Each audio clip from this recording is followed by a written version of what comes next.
한 생각이 암을 물리친다. 김윤세. 인산의학의 최창자 인산 김일훈 선생은 어떤 분인가? 불세출의 신이 인산 김일훈 1909에서 92. 인산 선생은 그의 인술로 죽음의 구덕에서 목숨을 건진 사람들에 의해 그렇게 불려졌다. 그의 경지가 어느 정도인가? 편작 창공 화타를 비롯 인도의 지바카, 히포크라테스, 한국의 허준 이자마 등을 명의로 꼽는다. 그들의 비길만 하다. 죽음의 문턱에 이른 사람을 살려낸 것은 헤아리기 힘들 정도이다. 그는 보통 사람들의 질병을 다스리는 의황이었다. 78년 현대의학이 불치병으로 규정한 병에 걸려 선생의 도움으로 되살아났던 김모 씨가 서울역 앞 동자동에 한방병원을 설립하여 선생님을 고민으로 모셨다. 선생을 돕고자 하는 이들이 안의사 면허증을 발급해 주어 생활에 보탬을 주고자 했으나 공자에게 문학 박사학위를 주는 격이라며 스스로 돌파리의 길을 걸었다. 난치 불치병을 다스리는 신이로 소문나자 중병에 걸린 재벌 인사 권력자들의 부름을 받았으나 응하지 않았으며 자신을 찾아오는 보통 사람들을 구제했다. 1909년 한경남도 흥원군 운용면 연흥리 산중마을의 유이 집안에서 아버지 김경삼과 어머니 강릉 유씨 사이에 7남 2녀 중 3남으로 태어났다. 어머니는 꿈의 구름 속에서 신룡이 품 안으로 날아 내려오는 것을 보고 잉태했다고 하고 같은 날 밤 할아버지 김면섭은 꿈의 구름 속에서 봉황이 날아 내려오는 모습을 봤다고 한다. 선생은 4살 위의 누나가 당시 유학자이자 명의로 이름이 높던 할아버지 김면섭으로부터 가갸 거겨를 외우며 한글 배우는 것을 지켜보다가 한글이 음양오행에 따라 만들어진 것을 깜빡였고 옥편을 뒤적이며 한글본 춘향전을 읽고 한문본 춘향전을 읽은 뒤 계속해서 삼국지, 당시, 도시, 강의자전 등을 한문본으로 독파했다. 그는 말과 글에 눈뜨면서 인간과 우주의 재현상을 비롯 인신의 조직 체계와 질병의 유무 등에 대한 예지로 주위를 놀라게 했다. 조부 김면섭은 손자가 신동으로 소문나자 일제차에서 목숨을 부지하지 못할까봐 제주를 엄중 단속하였다. 동네 사람을 만나 어쩌다 그 사람의 속이 보이길래 뱃속에 병이 있구나 하는 말을 해줬지 그게 틀린 말은 아니었어. 그랬더니 귀신 붙은 내 재앙을 부를 아이라고 그러면서 멀리하는 거야. 그때부터 인간이 멀어지기 시작하대. 선생은 아버지 김경삼의 학행이 널리 알려져 여러 곳에서 글빵 선생으로 초빙된 까닭에 이사를 다녔다. 서양의 천문학은 망원경 등 관측기기의 발달에 비례하는 극히 편협된 것으로 전우주를 관하고 그것을 토대로 쓰여진 글이 아니므로 천박한 내용일 것이다. 이렇게 말한 선생은 꾸지람을 들었는데 이때 처음으로 자신의 뇌리에 비치는 우주의 현상과 시공을 초월하여 보이는 과거사 미래사의 비밀에 대해 아는 것을 얘기해도 통하지 않음을 알았다. 8살 때는 독사에 물려 죽어가는 사람에게 마른 명태 5마리를 다려 먹이도록 건의하여 치료하였다. 동네 아이 중 같은 또래의 어느 아이가 부족증으로 죽음의 위기에 처해 있을 때 그 아이를 땅벌 둥지 근처로 데리고 가 벌집을 쑤셔 수백 마리의 벌에 쏘이게 하는 방법을 이용해 생명을 구했다. 또 다른 부족증 환자에게는 같이 독사 1마리를 잡아다 엄지손가락을 물게 하는 방법으로 완치시켰다. 할아버지가 대나무통 속에 천일염을 구워 그것을 용의 양치질하고 눈도 씻고 약이 된다며 그대로 삼키기도 하는 것을 보고 9번 반복해서 구워야 하고 또 9번째 구울 때는 송진, 관술 등으로 화력을 돋구어 소금을 용해시켜야만 제대로 효과가 났다는 사실을 할아버지께 설명했다. 약소금 제조 방법은 장작불에 한두 번 구워 사용하거나 겉불에 구웠었는데 그럴 경우 어려운 병을 고치지 못한다는 것이다. 생이 지지자. 선생의 학문이며 의술이 바로 그것이다. 선생은 자신이 생전에 밝혔듯 의술은 직관으로 얻어진 자연적 깨달음이었다. 선생은 어린 시절 홍원의 형제들과 헤어져 아버지를 따라 의주로 가서 살다 16세 독립운동의 길로 접어든다. 공사판과 금전판, 산판 등을 다니며 막노동으로 연명했고 산속에서 약초를 채취했다. 18세 1926년에는 평안북도 영변군 북신 현면 묘양산 기슭에서 대나무에 소금을 다져놓고 굽는 것을 9번 반복하여 죽염을 완성시켰다. 34년에는 금강산에 숨어있던 철원경찰서 습격사건의 주동자 변창호의 부탁에 따라 철원으로 가던 도중 금화군 금월면에서 얼굴을 아는 조선인 형사 이희룡에게 붙잡혀 징역 3년형을 선고받고 춘천형무소에서 복역한다. 1942년 34세 김음두은, 문창수 등의 주도하에 추진되던 총독부 습격사건 계획에 참여했고 일본 경찰의 예비 검속으로 주동인물이 체포되자 다시 묘양선으로 들어갔다. 이때 김두은, 문창수, 김형로, 최니학 등은 주동인물로 검거되어 사형이 확정돼 문창수 형제와 최니학은 사형되고 김두은, 김형로는 조국 광복을 맞아 석방되었다.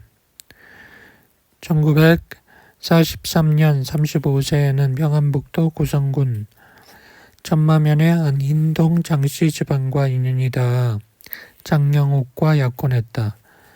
45년 조국 광복을 맞아 은신해 있던 천마산 영덕사에서 하선하여 김두은 선생을 예방한 뒤 16일 밤 기차를 이용 이튿날 오전 서울에 갔다. 여운형 선생 댁에서 하루 묵고 이튿날 송은 방주역 선생 댁으로 초청되어 머물면서 김규식, 백성우, 김영룡, 백운계, 송진우, 김성수, 김범부, 정인보, 장덕수, 김준현, 조병옥, 김병로 등과 종유하며 국사를 의논했다.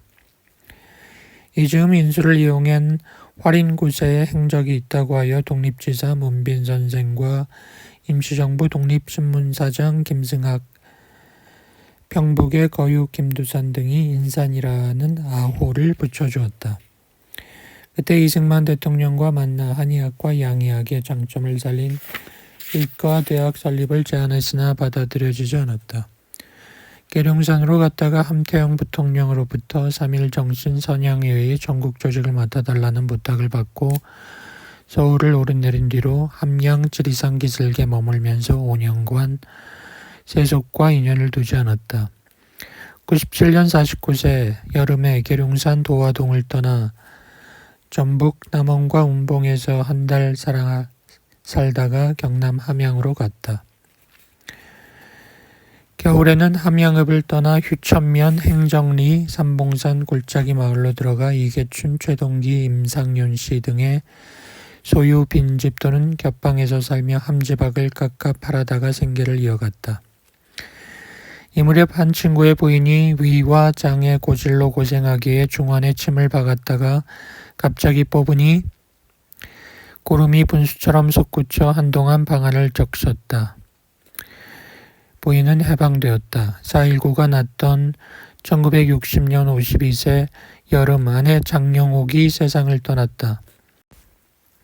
아내가 세상을 떠나자 삼남 윤수는 남의 집에서 키웠는데 횃배를 심하게 앓아 죽게 되었다. 이때 죽염을 제조하여 활명수에 타서 먹여 치유시켰다. 이해 겨울 아이들을 데리고 삼봉산을 떠나 주거지를 서울로 옮겼다. 의술을 펼쳐 환자를 고쳤다. 묘양산 활불이 나타나 사람들을 구한다는 소문이 퍼졌다. 쑥등으로 소경 어대사의 눈을 뜨게 하였다. 절에온 기도객으로부터 묘양산의 활불이 서울에 나타났다는 소문을 듣고 찾아와 영구법에 대한 가르침을 들은 뒤 40일 동안 극심한 고통을 감내하며 뜸을 뜬 끝에 시력을 회복하였다. 원기 회복, 암치료, 심방, 마늘요법, 원기 회복, 위장질환 및 각종 암치료. 마늘요법으로 암을 고치다. 경남 진양군에 사는 김모 여인은 90년 5월 오랜 지병인 위장병이 악화돼 암으로 번져 심각해졌다. 수소문한 끝에 함양의 심산 속에 머물고 있던 지리산 도인을 만났다. 밤마늘을 통째 구워서 죽염에 찍어 부지런히 먹어 2달밖에 못 살다고 하는 말은 그 사람들 말이지. 2달이 지나고 3달이 지날 무렵 죽기는커녕 밥 잘 먹고 소화 잘 되며 처참하리만치 줄었던 체중 또한 늘어났다. 1년 뒤쯤 건강을 되찾았다. 김 여인은 생전 생명의 은인을 찾아뵙고 고맙다는 인사를 드리지 못한 것이 마음에 걸려 93년 여름 다시 삼봉산을 찾아가 도인의 동상 앞에서 눈물을 뿌렸다. 그까지 마늘이 무슨 약이 되냐 하지만 좀 더 자세히 말해 우리나라 토종 밤마늘은 인류를 병거로부터 구제할 활인 신약 묘방의 수위를 차지하는 신비의 영약이다. 필자는 94년 7월 미국의 뉴욕과 뉴저지에서 교민들을 대상으로 3차례에 걸쳐 신토부리 건강법을 강의했는데 토종 마늘이 영약이라는 필자의 주장에 모두 신기해하면서 고개를 끄덕였다. 그렇게 값싼 마늘이 어떻게 좋은 약이 되냐고 반박하다가 급기야는 무슨 전가의 보도라도 되는 양 마늘에 관한 과학적 데이터를 내놔 보라고 공박한다. 마늘은 단군 고기에서부터 기록을 엿볼 정도로 약식 동원의 원류에 있고 약용 식용해 온 역사가 깊은 만큼 약성이 다양하다. 마늘을 구워 먹으면 신약이 된다. 마늘의 약성을 논한 여러 기록을 검토하면 마늘은 맛이 맵고 성질이 뜨겁다. 비위경에 작용한다. 기를 잘 돌게 하고 비위를 덮여주며 풍한을 없앤다. 온역을 막고 몸 안의 벌레를 죽이며 독을 풀어주고 부스럼을 낫게 한다. 마늘은 매우 민간 요법으로 다양하게 쓰여왔다. 그러나 각종 공해독 증가에 따른 현대 난치병과 괴질을 퇴치할 수 있는 영약이라는 사실을 설파한 이는 신이 김일훈 선생이다. 농약 기운이 덜 미치고 잔류 가능성이 적은 우리나라의 야산밭에는 훌륭한 약성의 천기가 왕래한다. 밤마늘은 소나무 장작불이나 가스불에 통째로 혹은 쪽만 내어 껍질째로 잘 익도록 구운 뒤 껍질을 벗겨 먹기 역할 정도로 죽염에 푹푹 찍어 먹으면 장궤양은 물론 식도암, 위암, 장암의 시초에 틀림없이 좋다. 암이나 백혈병처럼 사람 목숨을 위협하는 중환병에 마늘이 무슨 약이 되겠냐 할지 몰라 밝힌다. 구운 밤마늘을 죽염과 먹으면 종장이나 암, 염증에 신비한 효력이 있다. 마늘의 신비한 약성은 마늘 속 삼정수, 즉 3가지 수분에서 비롯된다. 혈정수, 육정수, 골정수다. 기름에 물이 있듯 피 속에도 물이 있는데 이를 혈정수라 한다. 이렇듯 기름 속에는 기름을 보호할 수 있는 수분이 20%가량 있게 마련이고 사람의 피도 역시 기름이나 알코올처럼 피를 보호할 수분을 지닌다. 쌀 속에는 육정수가 있다. 쌀이 될 수 있는 원료는 쌀 속에 있는 육정수가 피 속에 있는 혈정수를 끌어들여 가지고 그 피가 쌀로 된다.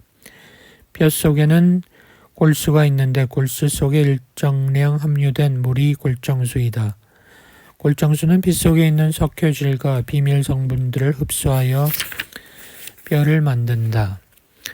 마늘은 이 3가지 삼정수를 지녔기 때문에 거학생신의 왕자다. 체내에 축적된 화공, 약독이나 암덩어리를 없애고 깨끗한 피와 살을 만드는 것이다. 갖은 술독 풀어주는 명태요법. 공해독, 술독, 화공약독, 연탄가스독, 해독. 연탄가스 중독으로 사경 헤매던 장교 명태국으로 목숨을 건졌다. 명태가 북양이나 태평양에서 우리나라 연안으로 들어와 36일이 지나면 약물이 된다. 추운 겨울 동지 전에 잡아말린 명태를 보라. 그렇게 신비하다. 독사에 물려 죽는 걸 한 모금에 먹여 살리는 것은 그것밖에 없다. 불의 별 화성은 형혹성인데 형혹성 독이 내려올 적에 청강성 독이 합류하는 때가 있는데 그것은 일진에 따라 달라진다. 그 독이 합류해 내려오면 그게 땅속에는 무엇인가? 본래에는 독사독이요 땅속에 들어가서 가스가 올라오는 가스독하고 합류해 연탄독이 이루어진다. 거기에 잠재해가지고 연탄독이 되는데 독사독하고 연탄독은 육촌간이라. 명태를 댓말이 삶아 먹어보면 태평양 태는 더디게 낫고 동해 태는 빨리 낫는다. 코페르니쿠스적 신의학론을 창시하여 80년간 인수를 베풀며 신화를 뿌린 인산 선생이 지난 86년 대종상대로 행한 강연 앞부분의 내용이다. 필자에게는 선친이 되지만 필자의 소로는 자식이 항용 아버지를 우러르는 유의 가르침에 대한 추종이 아니라 참으로 필요한 약언을 들려주고 싶은 마음에서 글을 쓴다. 마른 명태는 사방 28의 대표적 별 28宿가운데 북방 여성의 별정기에 의해 화생한 존재이다. 우주의 수정수기를 모아 생겨난 어족으로서 만물의 독성을 풀어준다. 애주가의 술안주로 명태가 애용되고 술로 굳어진 장을 풀어주는 약식으로 명태국을 선호하는 우리네 식습관에서 명태의 해독력을 짐작할 수 있다. 과음했을 때 체내 독성을 풀거나 중화하기 위해서는 물의 전기를 함유한 마른 명태나 토종돼지, 토종오이 등의 해독제를 쓰는 것이 좋다. 독사독은 음력 4월의 화독이고 연탄독 및 각종 약독과 화상독은 음력 5월의 화독이니 이는 천상의 화성독기이다. 명태는 북방 여성의 전기로서 10월 해, 11월 자의 수정 수기의 물이므로 물로 불을 다스리는 수국화 원리에 의해 독성이 소멸하는 것이다. 현대인은 화공약독과 공해독의 피해를 입어 병들어가고 있다. 연탄가스 중독, 독사나 광견에 물렸을 때, 화공약독 오염 정도가 심할 때, 폭음으로 숙취가 오래갈 때 동해산 마른 명태 5마리를 양념 없이 푹 삶은 다음 죽염으로 간하여 먹으면 좋아진다. 화독 다스리는 오이요법. 화상, 공해독, 주독의 치료와 일사병, 더위 먹는 것, 예방과 치료. 온몸 50%의 3도 화상 환자 사경에 매다 오이 생즙으로 목숨 구했다.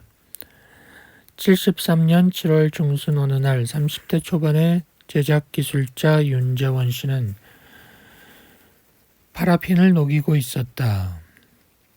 바깥바람을 쐬다가 이상한 냄새에 놀라 작업장으로 오니 불이 붙었다.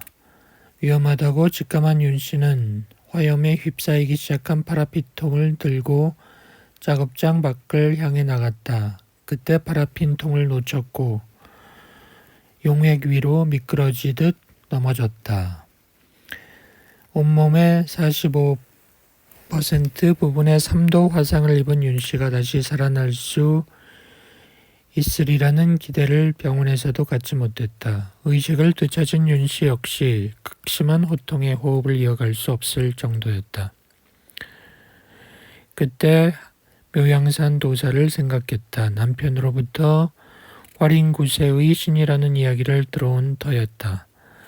도사 할아버지의 처방은 간단했다. 오이 생즙을 내어 환자의 입안에 떠 넣어주고 상처에 바르라는 것이었다. 윤씨는 뒷날 이때 오이 생즙을 들이키고 나서 이제는 살 수 있겠구나 하는 것을 느꼈다고 했다.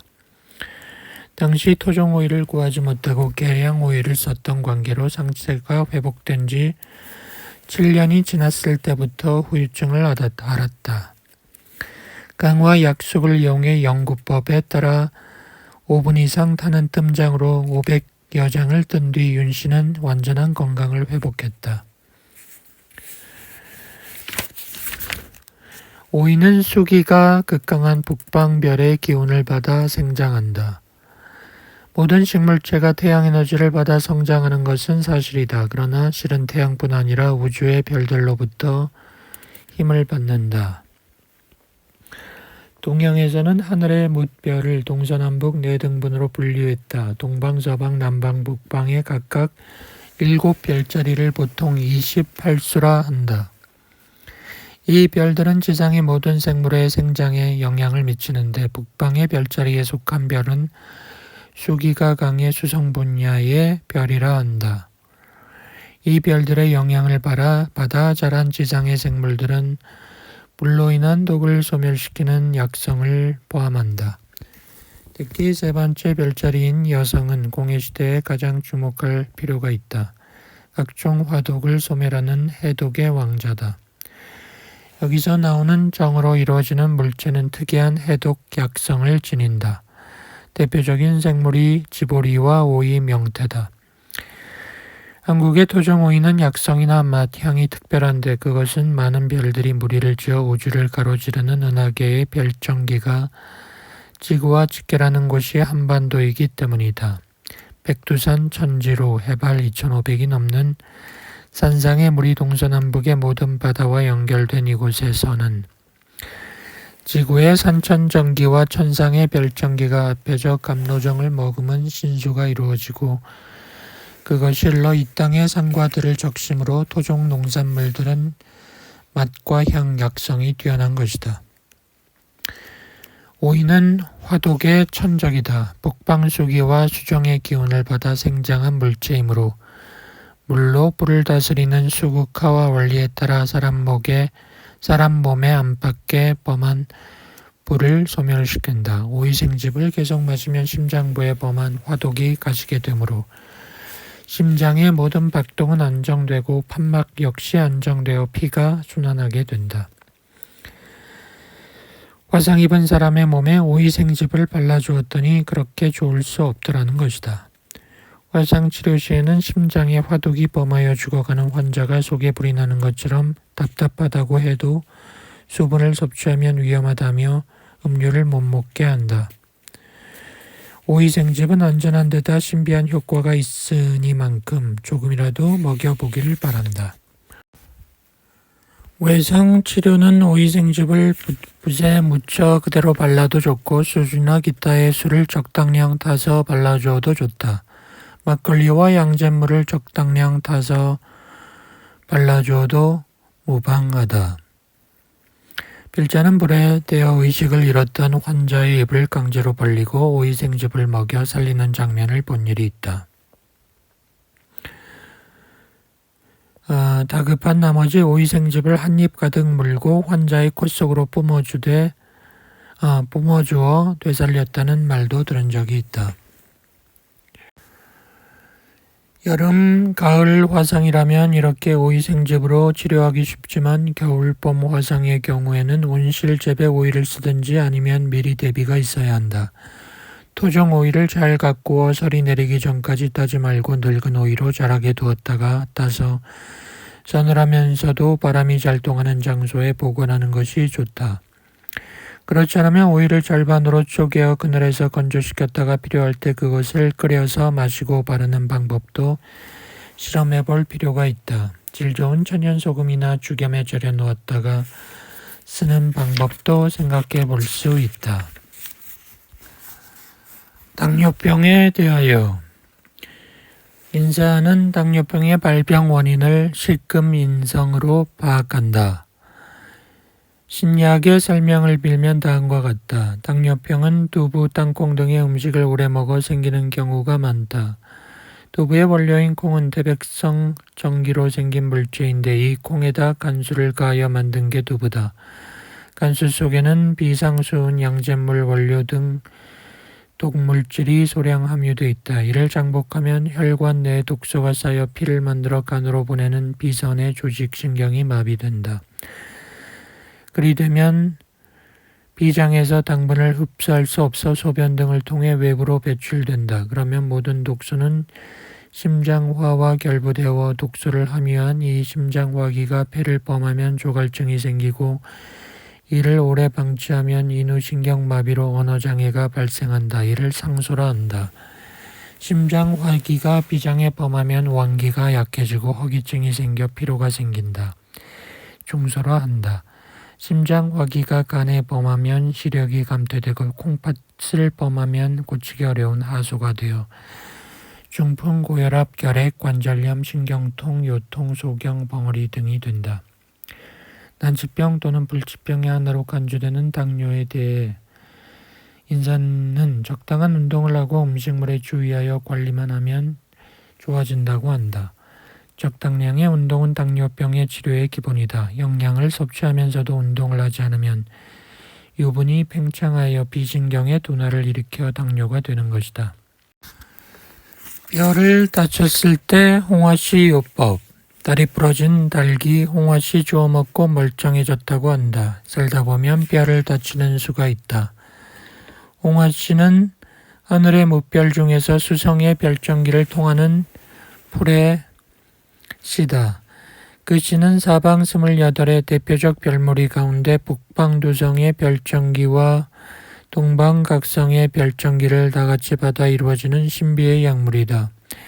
각성은 목기를 주저함으로 힘줄을 강화하는 역할을 하고 두성은 수기를 주저함으로 뼈를 굳어지게 하는 역할을 하게 된다. 뼈를 다치거나 뼈에 이상이 생겼을 때 복용하면 이 꽃씨는 인체 혈액 속의 석회질과 살 속의 석회질 성분을 한데 합성하여 다치거나 이상이 생겼던 뼈를 회복시킨다. 일량 반쯤. 일량쯤을 쌀처럼 밀어서 기름기 없는 프라이팬에 볶는다. 불에 타지 않을 정도로 볶아 가루내어 달인 생강차와 함께 반 숟갈씩 밥 먹기 전에 복용하되 한 번에 먹든지 두 번으로 나눠 먹는다. 타박상을 겸하거나 절골, 파골, 쇄골시의 충격으로 통증이 심할 때는 우선 연근, 당귀, 청궁, 각 일량, 홍화 1톤을 한데 두고 달여 복용하여 통증을 먹게 한다. 이어 홍화씨 3톤을 살짝 볶아 분말하여 생강차나 미음을 곁들여 복용한다. 홍화씨를 쓸 때 주의점은 복용하고 나서 15시간 이후부터 15일까지의 사이에 다친 부위가 후끈거리는 등의 반응이 나타나게 되면 상처 부위의 붕대 또는 부목을 풀어주고 공기가 잘 통하게 해주어야 한다. 그렇지 않으면 그 부위에 염증이 생겨 골수염으로 변할 수 있다. 간질환을 해결하는 다슬기 요법. 간질환의 발병 원인은 무엇인가? 우리나라 사람의 10%가 B형 간염 바이러스에 감염되어 있다고 한다. 이것이 간질환의 발병 원인이라 한다. 지나친 음주는 간질환 발병의 원인이 된다. 알코올 해독 능력은 개인에 따라 다르지만 성인 남자가 하루에 해독할 수 있는 알코올의 양은 소주 반병 정도이다. 간경화나 간암은 양의 한의를 막론하고 어느 병보다 치료율이 낮다. 간암 환자의 대부분이 간경변증이나 만성활동성 간염을 동반하고 있어 무력감, 식욕부진 같은 애매한 증상 등을 보인다고 한다. 배의 오른쪽 윗부분이 거북하거나 구역질이 나타나고 황달이나 소변색이 진해져서야 손을 쓰게 되면 때가 너무 늦다. 간질환의 발병 원인에 대한 인산의 견해는 현대의학의 소견과 다르다. 간장이 녹색소로 이루어진 장부라 본다. 간은 색소 중의 산성을 흡수하는 책임자다. 보통 크게 놀라면 혼과 기를 상하게 되고 근심과 걱정을 지나치게 해도 혼과 기를 상하여 간장의 본성이라 할 녹색소를 잃게 된다. 이즈마 선생이 성질이 급하고 자주 노하면 간이 크게 상한다고 한 것이다. 영소 중에서 산소를 흡수하는 힘이 부족하여 황록의 기색이 약해지면 간장에 열이 생겨 간장염이라 하는 황달이 되고 간경화라고 하는 흑달이 되며 간위증과 간종간암이 된다. 또 간신경의 온도가 맞지 않으면 담즙이 밖으로 나와 모든 간장병을 발생케 한다. 생전에 인산 선생이 간암 환자들에게 처방전을 내리면서 간질환의 병리를 밝혔다. 공간, 공기 중에 전분이 몸 안에 들어와 피가 되고 섭취하는 음식물의 영양분이 피가 되고 털구멍으로 들어오는 전분이 피가 된다. 이 세 군데에서 들어오는 전분이 피 되는 원료라. 몸에서는 피가 돌아가고 흐려진 피는 간에 들어가 정화되는데 공해 시대에는 세 군데에서 들어오는 전분 자체가 공해이다.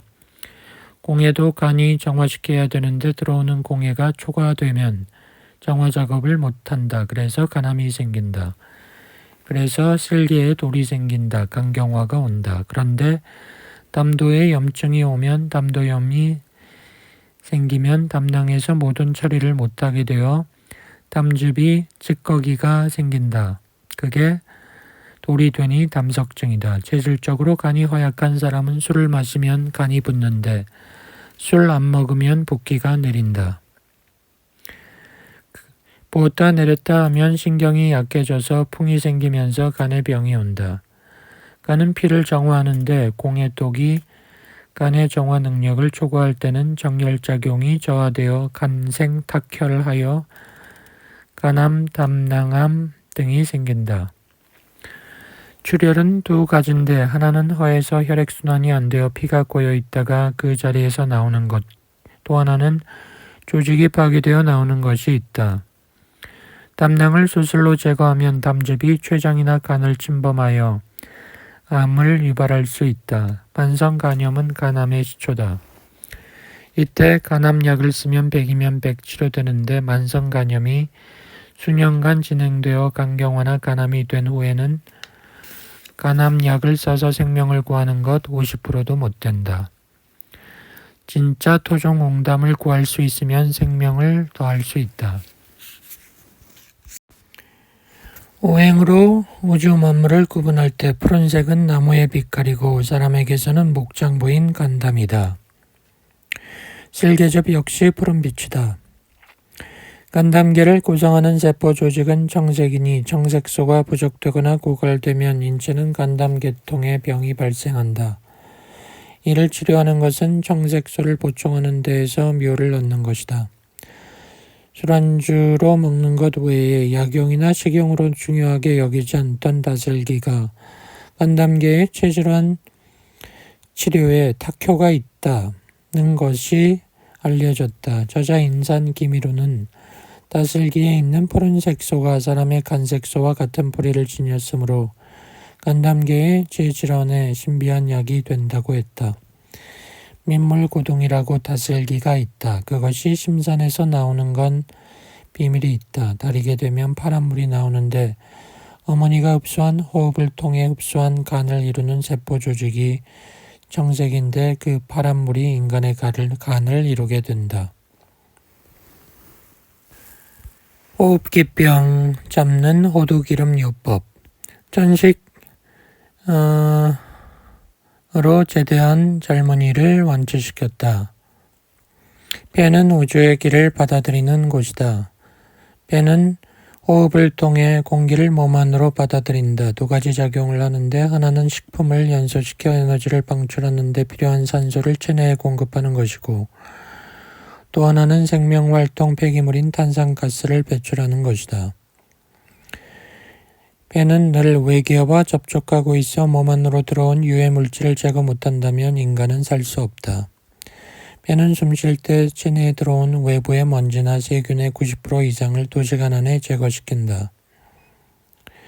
따라서 폐기관에 이상이 생기면 산소 공급, 탄산가스 배출 등의 기능이 떨어져 생명이 위험해진다.